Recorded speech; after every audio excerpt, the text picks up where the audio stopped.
नाज़रीन, सांगड़ ऐं भरपासे वारनि इलाइक़नि में 1 लख एकड़ जे लॻभॻि पोखियल कपह जे फ़सुल ते मुख़्तलिफ़ चीतनि जे हमले सबबि आबादगार परेशान आहिनि। रिपोर्ट करे रहियो आहे एडी कुंभार। सिंध के ॿियनि ज़िलनि जी भेट में सांगड़ ज़िले अंदर कपह जो फ़सुल वॾे तइदाद में पोखियो वञे थो।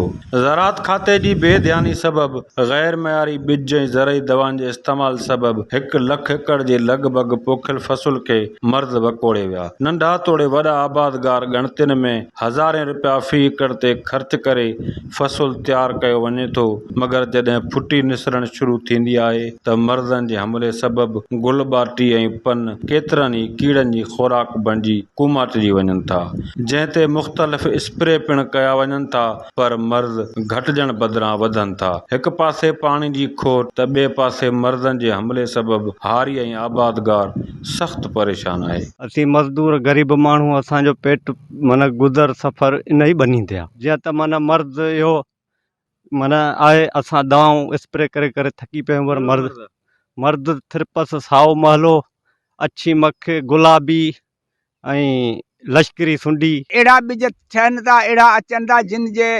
पहुचण खां पोयां दवाउनि जा बि बंडलनि जा बंडल मार्केट में माना पहुचनि था, त शायदि असांखे इहा ख़बर हुते मुदाफ़े जे हिसाब सां ही मर्द वधनि था।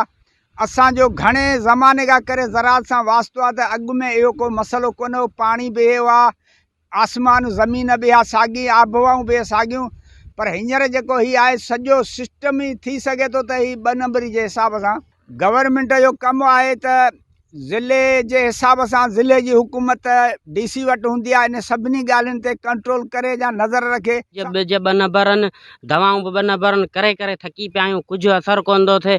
जेको वण माल खणनि था तो छणियो थो वञे। हींअर थिरपस लॻो आहे, साओ महलो, मिली भग, गुलाबी सुंडी, जेको एग्रीकल्चर वारो चढ़ियो थो अचे साईं कलमोटो ते अचे थो फिलाणी दवा वठो, फिलाणी दवा वठो।